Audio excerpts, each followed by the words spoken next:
గరుడ పురాణంలో ప్రస్తావించిన 7 మోక్షాన్ని ప్రసాదించే నగరాలలో మన దక్షిణ భారతదేశంలో ఉన్న ఏకైక నగరం ఈ కాంచీపురం. మహాశివుని భార్య అయిన సతీదేవి శరీర భాగాలు పడిన ప్రదేశాలు 51 శక్తిపీఠాలుగా ఏర్పడ్డాయి. ఈ కామాక్షి అమ్మవారి ఆలయం అష్టాదశ శక్తిపీఠాలలో రెండవది. ఈ ప్రదేశంలో సతీదేవి నాభిభాగం పడి ఈ శక్తిపీఠం ఏర్పడింది. దేవదేవతలను హింసిస్తున్న బండాసుర అనే రాక్షసుని అమ్మవారు 9 వయసు గల బాలిక రూపంలో వచ్చి అతనిని సంహరించి ఆ రాక్షసుడి సమాధిపై విజయ స్తంభాన్ని ప్రతిష్ఠించారు. ఆగ్రహంతో ఉన్న కామాక్షి అమ్మవారిని శాంతింపచేయడానికి ఆది శంకరాచార్యుల వారు శ్రీచక్రాన్ని ప్రతిష్ఠించారు. ఈ బ్రహ్మాండమైన ఆలయాన్ని 1600 సంవత్సరాల క్రితం పల్లవ రాజులు నిర్మించారు. అసలు శ్రీ మహావిష్ణువు తన సుదర్శన చక్రంతో సతీదేవి శరీరాన్ని ఎందుకు ఖండించారు? ఏంటి, అమ్మవారి శక్తిపీఠమైన ఈ ఆలయంలో మహావిష్ణువుని దివ్యదేశం ఆలయం ఉందా? హాయ్, హలో, నమస్తే, వెల్కమ్ టు అవర్ ఛానల్ ఆలయ యాత్ర. ముందుగా మీ అందరికీ హ్యాపీ ఉగాది అండి. ఈ విశ్వవసునామ సంవత్సరంలో మీకు మీ కుటుంబానికి మంచి ఆరోగ్యం, ఆనందం మరియు ఐశ్వర్యం కలగాలని మనస్ఫూర్తిగా కోరుకుంటున్నాను. ఈ ఉగాది సందర్భంగా మనం అష్టాదశ శక్తిపీఠాలలో రెండవదైన శ్రీ కామాక్షి అమ్మవారి ఆలయాన్ని అయితే దర్శించబోతున్నాము. ఈ ఆలయం తమిళనాడు రాష్ట్రంలో ఉన్న కాంచీపురంలో ఉంటుందండి. మన తిరుపతి నుండి ఈ ఆలయానికి 110 కిలోమీటర్ల దూరంలో, తిరుత్తని నుండి 47 కిలోమీటర్ల దూరంలో ఈ ఆలయం ఉంటుంది. మన 2 తెలుగు రాష్ట్రాల నుండి ఈ కాంచీపురానికి రెగ్యులర్ గా బస్సులు మరియు ట్రైన్లు అవైలబిలిటీలో ఉంటుంది. ఈ ఆలయం కాంచీపురం బస్టాండ్ నుండి 1.2 కిలోమీటర్స్ దూరంలో, కాంచీపురం రైల్వే స్టేషన్ నుండి 1 కిలోమీటర్ దూరంలో ఉంటుంది. ఈ ఆలయం తాలూకా లొకేషన్ కూడా నేను మీకు డిస్క్రిప్షన్లో ఇచ్చుంటాను, చెక్ చేయండి. వీడియోని లైక్ చేసి స్టార్ట్ చేయండి. మన ఛానల్ ఎవరైనా సబ్స్క్రైబ్ చేసుకోకుండా ఉంటే సబ్స్క్రైబ్ చేసుకోండి. రండి, ఇప్పుడు మనం ఆలయం వద్దకైతే వెళ్దాం.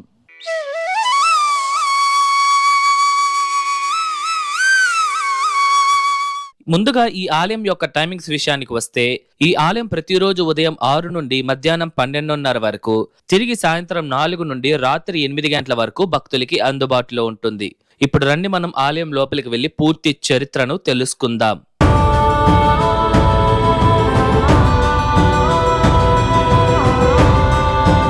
కాంచీపురం ఈ పట్టణాన్ని పల్లవులు, చోళులు మరియు విజయనగర రాజులచే పరిపాలింపబడిన అతి చారిత్రాత్మకమైన నగరం. ఏదైనా ఒక ఊరిలో మహా అంటే 2-3 పెద్ద దేవాలయాలు ఉంటాయి, కానీ ఇక్కడ సందుకి ఆలయాలే ఉంటాయి. ఈ ఒక్క కాంచీపురంలోనే దాదాపు 1000 ఆలయాలను మనం దర్శించవచ్చు. ఇందుకే దీనిని ద ల్యాండ్ ఆఫ్ 1000 టెంపుల్స్ అని పిలుస్తారు. మన భారతదేశంలో ఎక్కడా లేని విధంగా ఈ ఒక్క నగరంలోనే 15 దివ్యదేశ ఆలయాలు, 5 పాదల్పెట్ర స్థలాలు, ఒక పంచభూత క్షేత్రం మరియు ఒక శక్తిపీఠం ఉన్న ఏకైక నగరం ఈ కాంచీపురం. మన హిందూ పవిత్ర గ్రంథమైన గరుడ పురాణం ప్రకారం మనకు మోక్షాన్ని ప్రసాదించే నగరాలు 7 ఉన్నాయి. అందులో అయోధ్య, మధుర, హరిద్వార్, వారణాసి, ఉజ్జయిని మరియు ద్వారక ఈ 6 నగరాలు నార్త్ ఇండియాలో ఉండగా, కేవలం మన దక్షిణ భారతదేశంలో ఉన్న ఏకైక నగరం ఈ కాంచీపురం.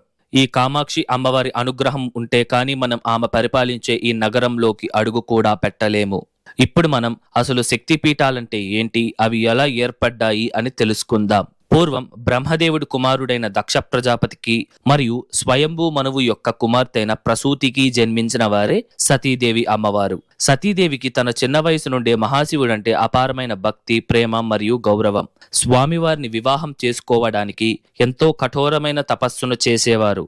ఒకానొక దశలో తన విలాసవంతమైన భవనాలను విడిచిపెట్టి అడవిలో ప్రతిరోజు స్వామివారికి తపస్సు చేసేవారు. అమ్మవారు ఎంతలా నిమగ్నమయ్యారంటే ఆహారం ఏమాత్రం తీసుకోకుండా కేవలం పరమేశ్వరుడికి ఇష్టమైన బిల్వాకును మాత్రమే సేవించేవారు.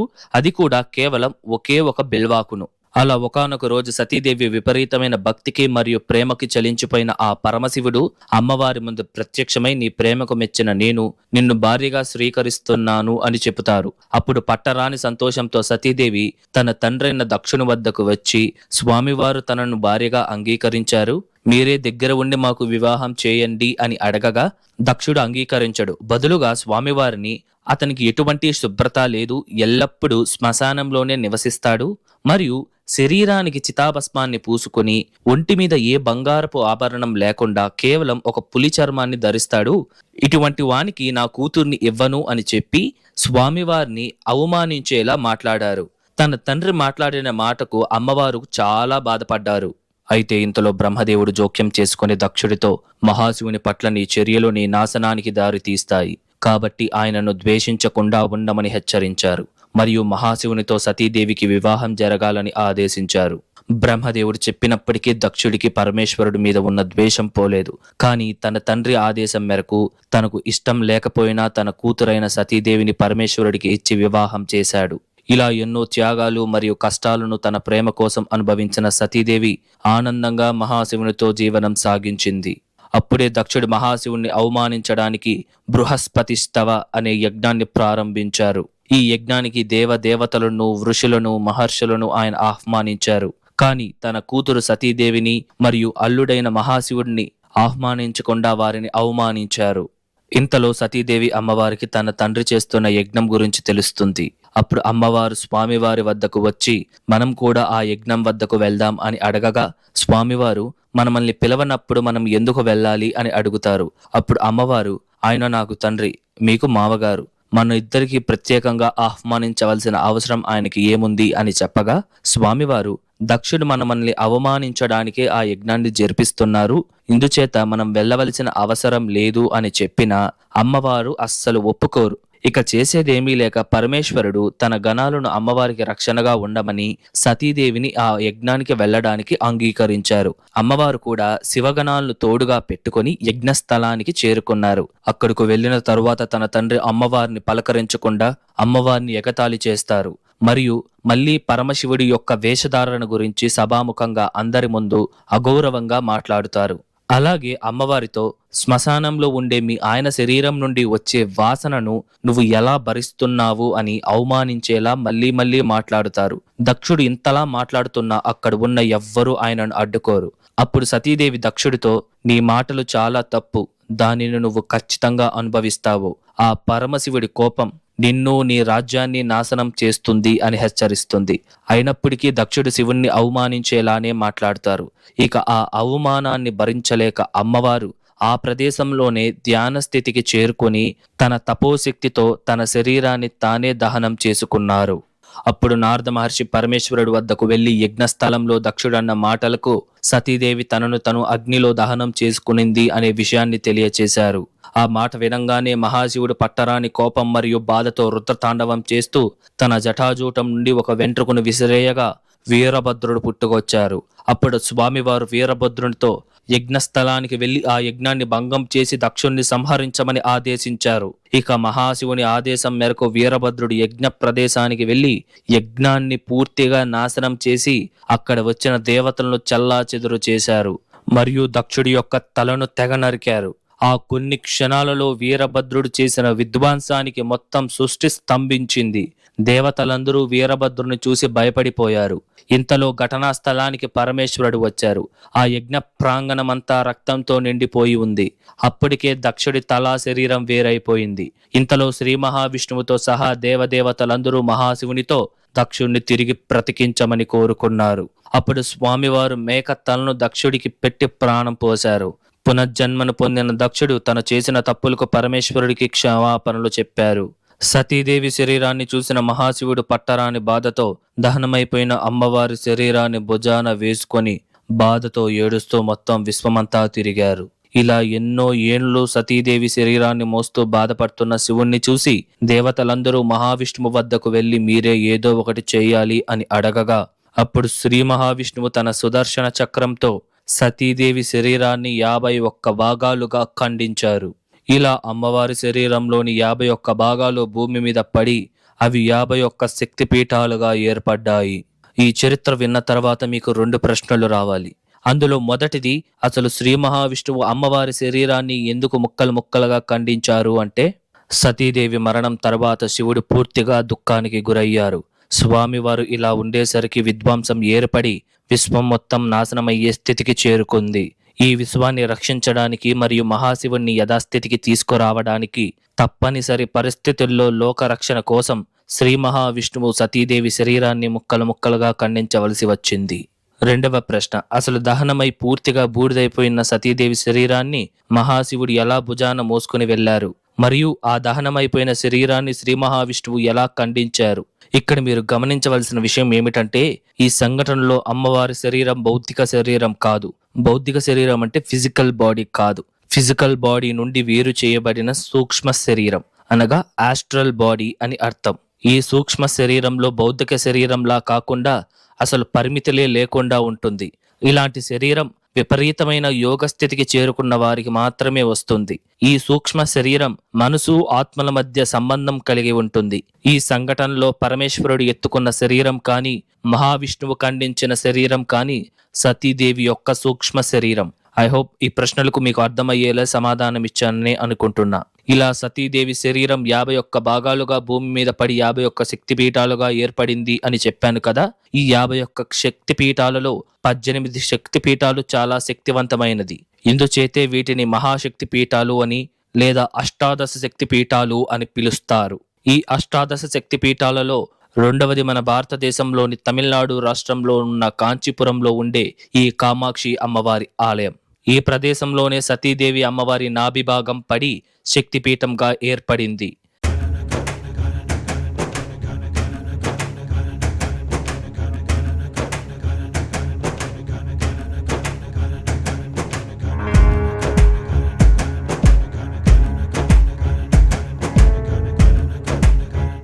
ఈ ఆలయ స్థల పురాణం ప్రకారం బండాసుర అనే రాక్షసుడు బ్రహ్మదేవునికి తీవ్రమైన తపస్సును చేసి అనేక వరాలను పొందారు. దాంతో అతను చాలా శక్తివంతుడై దేవతలను ఇబ్బంది పెట్టడం ప్రారంభించాడు. అప్పుడు దేవతలందరూ రక్షించమని మహాశివుని వేడుకున్నారు. కానీ స్వామివారు దేవతలతో ఆ రాక్షసుని సంహరించే శక్తి శ్రీ బాలా త్రిపుర సుందరీ దేవికి మాత్రమే ఉంది. మీరందరూ అత్యంత సురక్షితమైన ప్రదేశమైన బిల్వ మార్గం అనగా స్వరంగ మార్గం ద్వారా కాంచీపురానికి వెళ్లి బాలా త్రిపుర సుందరీ దేవి అమ్మవారిని ప్రార్థించమని మహాశివుడు దేవతలకు సలహా ఇచ్చారు. స్వామివారి ఆదేశం మేరకు దేవతలందరూ స్వరంగ మార్గం ద్వారా ఈ ప్రాంతానికి వచ్చి ఇక్కడ ఉన్న చంపక చెట్టుపై చిలకల రూపంలో బాలా త్రిపుర సుందరీ దేవిని ప్రార్థించారు. దేవతల ప్రార్థనలకు మెచ్చిన అమ్మవారు 9 సంవత్సరాల గల వయసున్న బాలిక రూపంలో బాలా త్రిపుర సుందరీ దేవిగా వచ్చి ఆ బండాసుర అనే రాక్షసుణ్ణి అతి క్రూరంగా చంపి ఆ రాక్షసుణ్ణి ఈ ప్రదేశంలోనే పూడ్చిపెట్టి అతని సమాధిపై విజయస్తంభాన్ని ప్రతిష్ఠించారు అమ్మవారు. ఇప్పటికి కూడా ఆ విజయస్తంభాన్ని ఆలయం లోపల మనం చూడవచ్చు. ఆ బండాసురుడిని సంహరించిన తరువాత అమ్మవారు చాలా భయంకరంగా మరియు క్రూరంగా మారారు. దేవతలు కూడా అమ్మవారి ముందు నిలబడాలి అంటే భయపడిపోయారు. ఇక దేవతలందరూ కలిసి అమ్మవారిని శాంతింప చేయడానికి ఈ ప్రాంతంలోనే 24 స్తంభాలతో కూడిన గాయత్రి మండపాన్ని నిర్మించారు. ఈ మండపంలోని 24 స్తంభాలు గాయత్రి మంత్రంలోని 24 అక్షరాలను సూచిస్తుంది. ఆ మండపంలోనే రత్న సింహాసనాన్ని ఏర్పాటు చేసి ఆ సింహాసనంపై బాలా త్రిపుర సుందరీ దేవిని దేవతలందరూ కలిసి కూర్చోబెట్టి ఆ గాయత్రి మండపానికి తలుపులు మూసివేశారు. ఆ మండపం బయట దేవతలందరూ రాత్రంతా అమ్మవారిని ప్రార్థించారు. తర్వాత రోజు ఉదయం దేవతలందరూ ఆ తలుపును తెరిచేసరికి బాలిక రూపంలో ఆగ్రహంగా ఉన్న అమ్మవారు శాంతి రూపంలో తన అసలు రూపమైన లలితా పరమేశ్వరి దేవిగా దర్శనమిచ్చారు. అమ్మవారి రూపాన్ని చూసి ఆశ్చర్యపోయిన దేవతలు అమ్మవారిని స్తుతిస్తూ శ్లోకాలను జపించారు. దేవతల ప్రార్థనలకు సంతోషించిన అమ్మవారు, నేను ఇక్కడే కామాక్షి దేవిగా భక్తులందరికీ దర్శనమిస్తాను అని చెప్పారు. పూర్వ పాల్గొన నక్షత్రంలో శుక్రవారం నాడు అమ్మవారు ఇక్కడ స్వయంభుగా వెలిశారు. అలాగే ఈ ఆలయంలోని మరొక స్థల పురాణం ప్రకారం పూర్వం ఇక్ష్వాకు వంశానికి చెందిన దశరథ మహారాజు తనకు పిల్లలు పుట్టలేదని బాధపడి ఈ ఆలయం వద్దకు వచ్చి అమ్మవారిని పూజించి పుత్రకామేష్టి యాగాన్ని చేశారు. ఈ యాగానికి ప్రతిఫలంగా దశరథ మహారాజుకి ఒక బిడ్డ జన్మించారు. ఇందుచేతే సంతానం లేని దంపతులు ఇక్కడ ఉన్న కామాక్షి అమ్మవారిని దర్శించుకుంటే సంతానం కలుగుతుందని చెప్తారు. పూర్వకాలంలో ఇక్కడ ఉన్న కామాక్షి దేవి అమ్మవారికి జంతు బలిని మరియు నరబలిని చేసేవారు. ఇందు కారణంగా అమ్మవారు కూడా విపరీతమైన ఆగ్రహంతో క్రూరంగా ఉండేవారు. అదే సమయంలో 8వ శతాబ్దంలో జగద్గురు శ్రీ ఆదిశంకరాచార్యుల వారు వచ్చి ఇలాంటి బలులేవీ చేయకూడదు అని ఆదేశించి ఆగ్రహంతో ఉన్న అమ్మవారిని శాంతింప చేయడానికి ఎంతో శక్తివంతమైన మరియు పవిత్రమైన శ్రీచక్రాన్ని అమ్మవారి ముందు ప్రతిష్ఠించారు. ఇక అప్పటి నుండి అమ్మవారు ఆగ్రహించకుండా సౌమ్యంగా భక్తులకి దర్శనమిస్తున్నారు. ఇప్పుడు మనం అమ్మవారిని దర్శించుకుందాం రండి. ఈ ఆలయంలో కామాక్షిదేవి అమ్మవారు పద్మాసన భంగిమ అనగా కూర్చున్న భంగిమలో 4 చేతులను ధరించి ఉంటారు. ఇందులో పై ఉన్న 2 చేతుల్లో పాశం మరియు అంకుశం అనే 2 ఆయుధాలను ధరించి మరొక 2 చేతులలో చెరుకుగడ మరియు తామర పుష్పాన్ని పట్టుకొని ఉంటారు. అలాగే అమ్మవారి భుజాన చిలకను కూడా మనం చూడవచ్చు. అమ్మవారి ముందరే మనకి శంకరాచార్యులు వారు ప్రతిష్ఠించిన శ్రీచక్రాన్ని కూడా మనం దర్శించుకోవచ్చు. ఈ అమ్మవారిని దర్శించిన వారికి మంచి ఆరోగ్యం, ఆనందం మరియు ఐశ్వర్యం కలుగుతుందని చెబుతారు.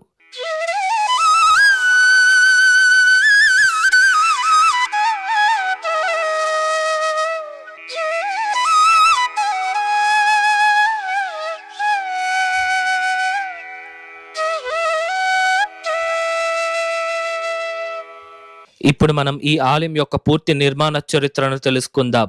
ఈ బ్రహ్మాండమైన ఆలయాన్ని 5వ శతాబ్దంలో అనగా దాదాపు 1600 సంవత్సరాల క్రితం కాంచీపురాన్ని రాజధానిగా చేసుకుని పరిపాలిస్తున్న పల్లవ రాజులు నిర్మించారు. ఈ ఆలయం 5 ఎకరాల విస్తీర్ణతలో చూడడానికి 2 కళ్ళు సరిపోవనేలా బ్రహ్మాండంగా ఉంటుంది. పల్లవ రాజుల తర్వాత చోళులు, విజయనగర రాజులు ఈ ఆలయాన్ని చాలా అభివృద్ధి చేశారు. ఈ ఆలయంలో మొత్తంగా 4 గోపురాలు ఉంటాయి. అందులో ఇదే రాజగోపురం. దీనినే తూర్పు గోపురం అని పిలుస్తారు. ఈ గోపురం 5 అంతస్తుల్ని కలిగి ఉంటుంది. వీటిపైన దైవ సంఘటనలకు సంబంధించిన అనేక ఘట్టాలను చిత్రీకరించారు. ఈ శిల్పాలన్నీ సున్నముతో తయారు చేయబడినవి. ఈ గోపురం నుండి లోపలికి రాగానే బలిపీఠం, బంగారు పూత పూసి ఉన్న పొడగాటి ధ్వజస్తంభం మరియు అమ్మవారి వాహనమైన సింహం ఒక ప్రత్యేక మండపంలో బంగారు తొడుగు కలిగి ఉంటుంది. పక్కనే 16 స్తంభాలతో కూడిన మండపాన్ని కూడా మనం చూడవచ్చు. ఆ స్తంభాలపై శివపార్వతులు మరియు అనేక దేవీ దేవతల యొక్క రాతి శిల్పాలను మనం చూడవచ్చు. ఈ మండపం లోపలే అమ్మవారికి నైవేద్యాన్ని మరియు అన్నదానానికి వంటకాలని తయారు చేస్తారు. దీనిని మడప్పల్లి అని పిలుస్తారు. ఈ మండపం పక్కనే కాశీ విశ్వేశ్వర స్వామి వారికి ప్రత్యేక మందిరం కూడా ఉంది. ఇక్కడ నుండి నేరుగా వెళ్ళగా లెఫ్ట్ సైడ్ లో సౌత్ గోపురం వస్తుంది. ఈ గోపురం కూడా 5 అంతస్తుల్ని కలిగి ఉంటుంది. ఈ సౌత్ గోపురం ఎదురుగానే ఈ ఆలయ కోనేరు ఉంటుంది. దీనిని పంచగంగా తీర్థం అని పిలుస్తారు. ఈ కోనేరు మధ్యలో 16 స్తంభాలతో కూడిన చిన్న మండపము చూడవచ్చు. ప్రస్తుతం కోనేరు లోపలికి ఎవ్వరిని అనుమతించలేదండి. ఈ ఆలయంలో జరిగే తెప్పోత్సవాలు కూడా ఈ పంచగంగా తీర్థంలోనే జరుగుతుంది. ఈ కోనేరు పక్కనే చిన్న మందిరంలో శ్రీ మహావిష్ణువు వారు నిలబడి ఉన్న భంగిమలో 4 చేతులను ధరించి భూత నిగ్రహ పెరుమాల్గా దర్శనమిస్తున్నారు. ఇక్కడ నుండి తిరిగి మళ్ళీ సౌత్ గోపురం వద్దకు వెళ్ళి అక్కడ నుండి కొంచెం స్ట్రైట్ వెళ్లి రైట్ తిరిగితే ఈ ఆలయం యొక్క వెస్ట్ గోపురం వస్తుంది. ఈ గోపురం నుండి లోపలికి ప్రవేశ మార్గాన్ని అయితే ప్రస్తుతానికి క్లోజ్ చేసి ఉన్నారు. ఈ గోపురం కూడా శిల్ప నైపుణ్యాన్ని కలిగి దాదాపు 5 అంతస్తులతో బ్రహ్మాండంగా ఉంది. ఈ గోపురం ఎదురుగానే ఒక చిన్న మందిరం కూడా ఉందండి. ఈ మందిరంలో అమ్మవారు సింహంపై కూర్చొని 8 చేతులతో అష్టభుజ దుర్గాదేవిగా భక్తులకి దర్శనమిస్తున్నారు. వెస్ట్ గోపురానికి కొంచెం పక్కనే నార్త్ గోపురం వస్తుంది. ఇది కూడా 5 అంతస్తులు ఉంటుంది. ఈ ఆలయంలోని అన్ని గోపురాలపైన అనేక అద్భుతమైన శిల్పాలను మనం చూడవచ్చు. ఈ నార్త్ గోపురం ఎదురుగానే 100 స్తంభాల మండపం ఉంది. ఈ స్తంభాలపై చాలా అద్భుతమైన రాతి శిల్పాలను మన శిల్పులు ఎంతో అందంగా చిత్రీకరించారు. ప్రస్తుతం ఈ 100 స్తంభాల మండపం లోపలికి అనుమతి లేదు. ఇవే కాకుండా ఈ ఆలయంలో అనేక చిన్న మందిరాలను మనం చూడవచ్చు. ఇది కామాక్షి అమ్మవారి మందిర విమానం. ఇది పూర్తిగా బంగారు పూత పూసి ఉంటుంది. దీనినే కామకోటి విమానం అని పిలుస్తారు. ఈ ఆలయంలోని పండుగల విషయానికి వస్తే ఈ ఆలయంలో ప్రతి సంవత్సరం మార్చి 2వ తేదీ నుండి మార్చి 14వ తేదీ వరకు బ్రహ్మోత్సవాలు అంగరంగ వైభవంగా జరుగుతుంది. అలాగే నవరాత్రులు, ఫాల్గుణ ఉత్సవాలు మరియు ఆదిశంకర జయంతి రోజులలో ఈ ఆలయంలో పూజలు ఘనంగా జరుగుతాయి. ఈ ఆలయంలో ఒక అద్భుతం ఉంది. అదేంటంటే ప్రపంచంలోని ఏ ఒక్క శక్తిపీఠంలో గాని శ్రీ మహావిష్ణువుని గొప్పగా పూజించే దివ్యదేశ ఆలయం ఉండదు. కానీ ఈ ఆలయంలో శ్రీ మహావిష్ణువుని 108 దివ్య దేశాలలో ఒకటైన శ్రీ ఆదివరాహ పెరుమాళ్ మందిరం ఉంది. ఈ ఆలయం గురించి పూర్తి చరిత్రను మన నెక్స్ట్ వీడియోలో తెలుసుకుందాం.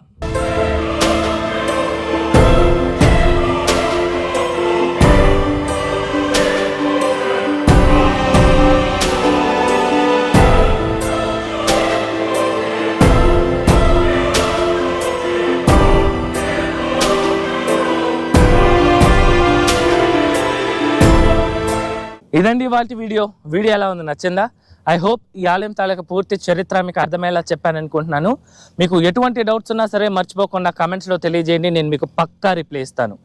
అలాగే ఈ వీడియోకి ముందు మన ఛానల్లో 276 పాడల్పెట్ర స్థలాలలో ఒకటైన అరంబేశ్వర స్వామి వారి ఆలయం మరియు పుష్పరథేశ్వర స్వామి వారి ఆలయాన్ని అయితే దర్శించడం జరిగింది.